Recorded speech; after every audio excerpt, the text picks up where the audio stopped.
Graça e paz, meus irmãos. Vamos dar início ao nosso momento de devocional. Tome as suas Bíblias ou acessem as vossas Bíblias no Evangelho de Lucas, capítulo 24, o versículo 32. Vamos ao texto. E disseram um ao outro: porventura não ardia em nós o nosso coração, quando pelo caminho nos falava e quando nos abria as Escrituras? Irmãos, hoje eu quero meditar com vocês sobre caminhar com Jesus. Aliás, fica um questionamento: será que somos nós que caminhamos com Jesus ou Jesus que caminha conosco? Eu creio que os irmãos já leram essa passagem do evangelista Lucas, mas é muito importante nós relembrarmos o contexto. Aqui é a famosa passagem dos discípulos de Emaús. Então, todo aquele que se diz discípulo de Jesus, ou é reconhecido como um discípulo de Jesus, porque, me permitam fazer um parêntese nesse momento, nós temos visto nos últimos dias um aumento de pessoas que se denominam cristãs, que se denominam discípulos e discípulas de Jesus, mas, em contrapartida, tem diminuído o número de pessoas que nos reconhecem como cristãos e discípulos de Jesus. Mas, a todo caso, essa palavra, eu creio que fala fortemente para você, para mim, que quer ser um discípulo de Jesus, que é discípulo de Jesus.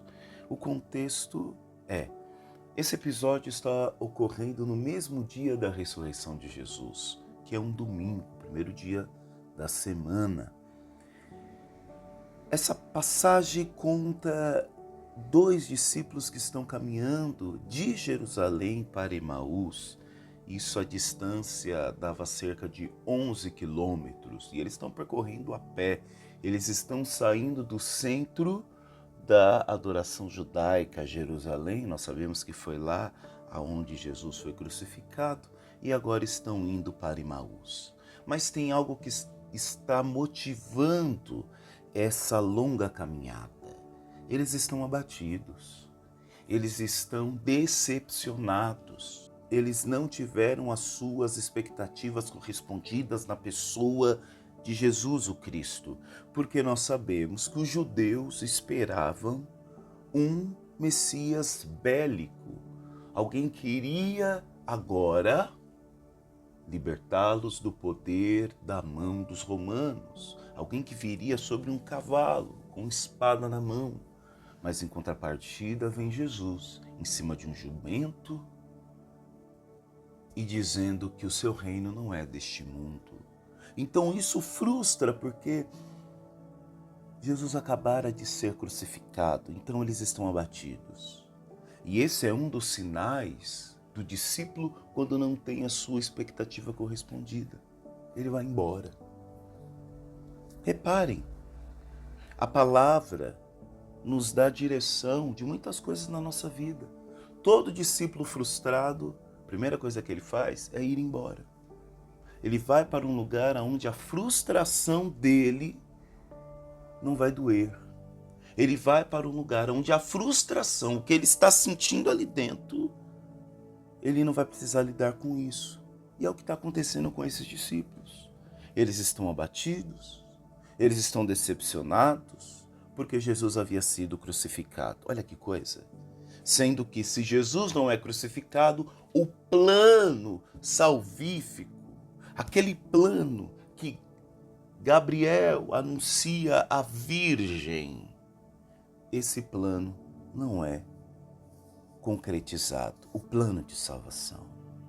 Às vezes, irmãos, nós estamos frustrados porque algo parece que está dando errado para nós.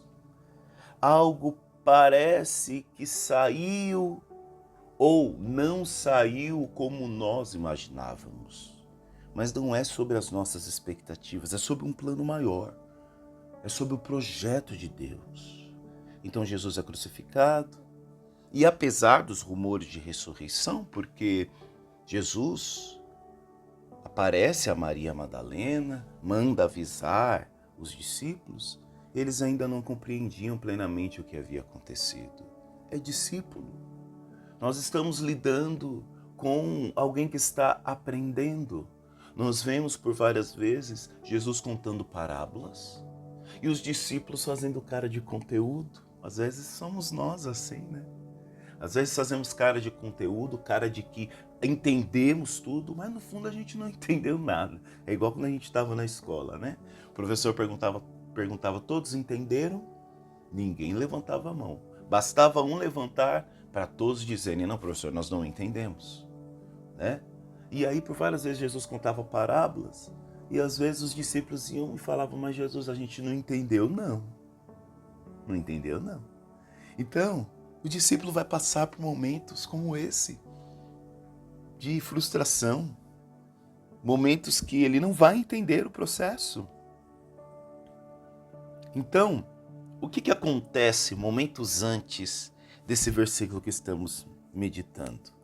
Jesus ressuscitado aparece a eles. Mas diz a palavra em Lucas capítulo 24, versículo 16, que os seus olhos estavam impedidos de reconhecer. E aí começa algo lindo aqui. Lindo. Jesus está no nosso meio. Jesus está conosco, mas às vezes os nossos olhos estão impedidos de reconhecê-lo. Jesus está... E aqui eu volto novamente ao questionamento do início do devocional. Somos nós que caminhamos com Jesus ou Jesus que caminha conosco? Ou será que Jesus está conosco, porém os nossos olhos, a nossa perspectiva, a nossa forma de enxergar, porque às vezes, irmãos, nós somos seletivos até naquilo que queremos enxergar. Lembre-se, o judeu queria enxergar o Messias em alguém bélico, forte, como Saul. Mas não conseguiram enxergar o Messias em alguém pobre, cheio de amor e misericórdia. Então, eles estavam impedidos de reconhecê-lo. E aqui vem algo lindo, durante o caminho, porque é no caminho, é no movimento. Veja aqui uma das características das curas que Jesus operava, era de nos colocar em movimento. E não só Jesus, depois nós vemos isso no legado, acompanhado por Pedro e João, na hora nona, em Atos, capítulo 3, nós vemos Pedro e João, que estende a mão para um coxo e diz, em nome de Jesus, o Nazareno, levanta e anda, se movimente. Jesus é aquele, como eu disse, que nos tira do lugar do conforto, nos coloca no lugar do confronto, nos coloca em movimento. Então é no caminho que o discípulo reconhece a Cristo. Se você é discípulo de Jesus, você precisa se movimentar, pois ele é o caminho, ele é a verdade, ele é a vida. Então qual outra via senão para o reconhecer, senão estando no caminho? E é no caminho que Jesus explica o que? As Escrituras. Torna a dizer, Jesus explica as Escrituras. E eu tenho certeza que esses discípulos já tinham ouvido por várias vezes as Escrituras. Então, às vezes, irmãos, nós estamos pregando, nós estamos lendo, e muitas vezes estamos mentindo para nós mesmos. Tanto aquele que prega, quanto aquele que está lendo. Às vezes nós achamos que porque lemos, já tivemos a total compreensão. E não, aqui é um momento da revelação para aqueles discípulos, porque Jesus explica para eles as Escrituras. E agora, Jesus explica as Escrituras para aqueles que outrora já tinham ouvido muitas vezes, mas com outra perspectiva. A perspectiva do Messias. A perspectiva do Salvador. E aqui tem algo importante para nós. Meu irmão, você precisa ler as Escrituras do Antigo Testamento ao Novo Testamento com essa perspectiva, a perspectiva de Cristo. Você precisa ler o Antigo Testamento e encontrar Cristo. Se você não encontra Cristo em Gênesis, em Êxodo, em Números, em Deuteronômio, em Levítico, em Juízes, em Josué, em Isaías, em Daniel, se você não acha Cristo nos textos antestamentários, nos textos do Antigo Testamento, você pode cair nesse erro do ler e não entender. Mas não se preocupe, Jesus é mestre e todo mestre ensina. Por isso que agora Jesus, mais uma vez, vai ensinar os seus discípulos. Detalhe que nós não sabemos quem são esses discípulos de Emaús. O nome deles não aparece naquele primeiro chamado que é evidenciado o nome dos discípulos. Mas quem são esses discípulos? Quem são esses discípulos que não têm nome? E eu preciso dizer, irmãos, que até hoje nós temos muitos discípulos ocultos. Discípulos a qual o nome não está no banner, que o nome não está no cartaz, que o nome não está na conferência, mas são discípulos de Jesus. São pessoas que estão dispostas a viver pelo Evangelho. E aqui Jesus mostra as Escrituras com uma perspectiva messiânica. E ali ele explica dizendo que o Messias precisava sofrer e depois entrar na glória, como está em Lucas 24, 27. Mas o ápice da revelação de Cristo se dá no momento do partir do pão, como nós vemos em Lucas 24, versículo 30 e no 31. É só no momento da partida, da partilha do pão, é que aqueles olhos que estavam impedidos de enxergar, conforme o versículo 16, agora se abrem e o reconhecem. Porque o que nos faz reconhecer Cristo nas nossas reuniões, nas nossas comunidades de fé, o que faz dos nossos momentos de culto não se tornarem momentos religiosos vazios, é a partilha, é a presença do outro, é Cristo vindo mais uma vez e resgatando em nós a partilha, resgatando a mesa, resgatando aquilo que ele fez na última ceia, a humildade, o desconforto de se reclinar para lavar o pé, talvez de alguém que você julgue que ele não é merecedor da graça. É na partilha do pão, é no partir do pão que nós vamos reconhecer Cristo. Então, se é na partilha do pão com o irmão, então eu reconheço Cristo em quem? No irmão, na pessoa do irmão. Naquele que molha, por que não dizer, o molho junto comigo. Aquele que pega o pão na mesma cumbuca que eu peguei o pão. Aquele que pega do cálice da mesma bandeja que eu peguei do cálice. Esse é meu irmão. E é aqui que eles se reconhecem. Após isso, eles exclamam o versículo 32. E disseram um ao outro: porventura não ardia em nós o nosso coração, quando pelo caminho nos falava, e quando nos abria as Escrituras? E aqui é bonito porque essa presença de Jesus, essa revelação da palavra, produz um fogo, porque, como diz o versículo, fez arder o coração. Mas o mais bonito disso tudo, o fogo não foi exterior, o fogo foi interior. Então, na revelação de Cristo, através da revelação da palavra, a mudança foi interior. E tão foi interior que eles voltam para Jerusalém. Versículos antes ele diz: Senhor, fica conosco, pois já é tarde, o dia declina. Só que agora eles chegam em Emaús, Cristo se revela para eles em pessoa, através da palavra também, no partir do pão, e agora eles voltam para Jerusalém. Ora, se o pedido foi que Jesus ficasse com ele porque a noite declinava, agora já era noite, que dirá madrugada. Mas agora eles ignoram a escuridão, eles ignoram os perigos que poderia haver nessa rota, neste caminho. Eles ignoram os 11 quilômetros que era de Jerusalém a Emaús. E eles voltam. Eles voltam. Porque eles entenderam o real sentido. E é interessante que o texto se alonga e diz que quando eles voltam, eles encontram os discípulos.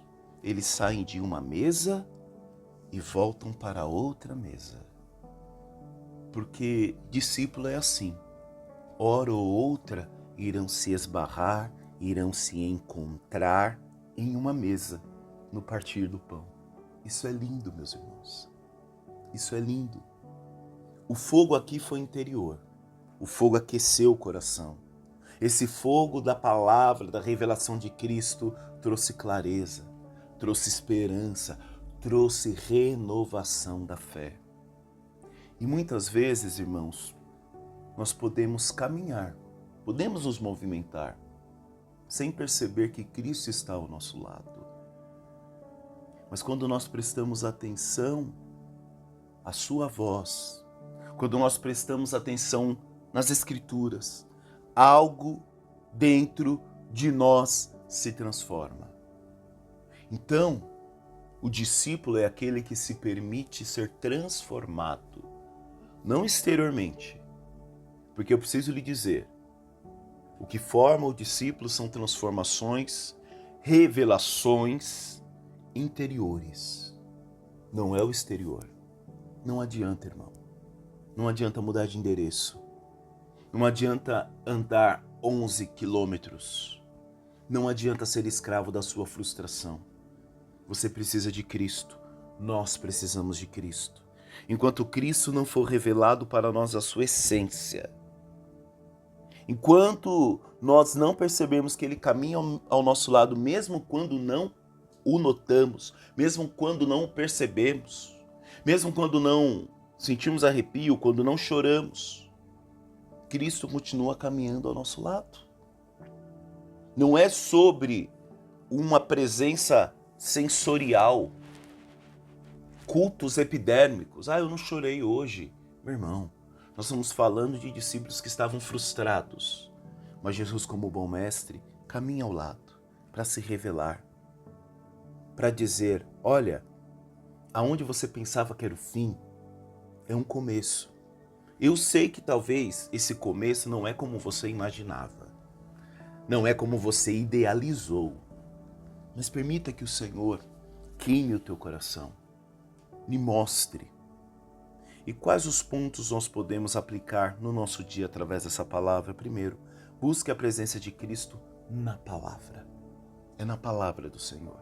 Comece o dia com leitura bíblica, com oração. E eu não estou falando aqui de longos períodos de oração. Longo período de leitura bíblica. Não vai querer fazer algo extraordinário, sendo que nem o ordinário, o corriqueiro você está conseguindo fazer. Que você separe momento do seu dia para ler um versículo. Já é Cristo falando com você. Abra as Escrituras. Fale com Cristo através das Escrituras. Segundo ponto, reconhecer Jesus no cotidiano. Aqui era o mesmo dia que Jesus havia ressuscitado. É fato que esse dia ainda era um dia comum. Depois que nós vemos uma alteração na igreja primitiva do sábado, porque era o Shabat, o dia do descanso, conforme Gênesis, para domingo, o dia messiânico. Mas isso vem bem depois.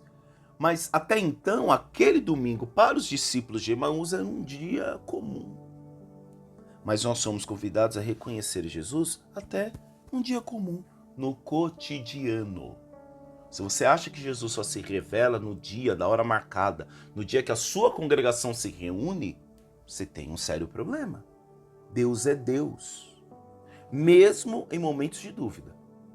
Lembre-se, Ele caminha contigo, como caminhou com os discípulos de Emaús. Terceiro ponto, permita que a palavra aqueça o coração. Não apenas leia a palavra, mas medite a palavra. Até que essa mensagem toque seu interior. Essa mensagem pode lhe trazer ânimo. Essa mensagem pode lhe trazer esperança para enfrentar as situações, como trouxe esperança para aqueles discípulos que estavam frustrados. E o quarto e último ponto, compartilhar a experiência.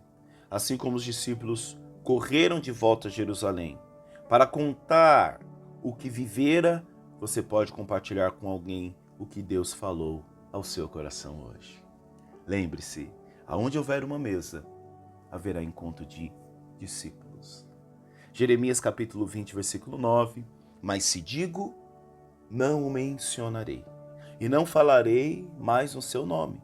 Então isso se torna em meu coração como fogo ardente. Salmo 119, versículo 105. Lâmpada para os meus pés é a tua palavra e luz para o meu caminho. Hebreus capítulo 4, versículo 12, porque a palavra de Deus é viva e eficaz e mais cortante do que qualquer espada de dois gumes. Aleluia. João 14, versículo 26, mas o Consolador, aleluia, nós temos um Consolador. Irmão, eu preciso dizer para você já no início desse versículo, você tem um Consolador. Alguém que lhe acompanha nas suas dores, nos seus momentos de dificuldade, aquele que sonda o seu choro, o momento que você chora no chuveiro, chora agarrado no travesseiro, que você não quer que ninguém note a sua dor. Você tem um Consolador e esse Consolador é o Espírito Santo. Como diz João capítulo 14, versículo 23, mas o Consolador, o Espírito Santo, vos ensinará todas as coisas e vos fará lembrar de tudo quanto vos tenho dito. Permita que o Espírito Santo lhe ensine. Permita que o Espírito Santo lhe ajude a vencer esse momento de frustração. Você é discípulo do Senhor. Não deixe que essa essência se apague. A lição de Lucas capítulo 24, versículo 32, é que quando nós nos abrimos para ouvir Jesus, a palavra aquece nosso coração, fortalece a nossa fé e nos dá clareza para caminhar no dia de hoje. Amém? Vamos orar. Pai querido, nós te agradecemos, porque mesmo com tantas fragilidades e limitações, o Senhor nos faz os seus discípulos. E nós estamos aqui, Senhor, porque precisamos aprender com o Mestre. Só o Senhor pode nos ensinar. Por isso, ó Deus, nós te agradecemos. Que o nosso coração volte a arder ao ouvir a tua palavra. Que nos nossos momentos de partilha, ao partir do pão, nós voltemos a lhe reconhecer. É o que nós te pedimos, no nome de Jesus. Amém. Forte abraço, meu irmão e minha irmã. Deus abençoe e até a próxima. Tchau, tchau. Fique com Deus.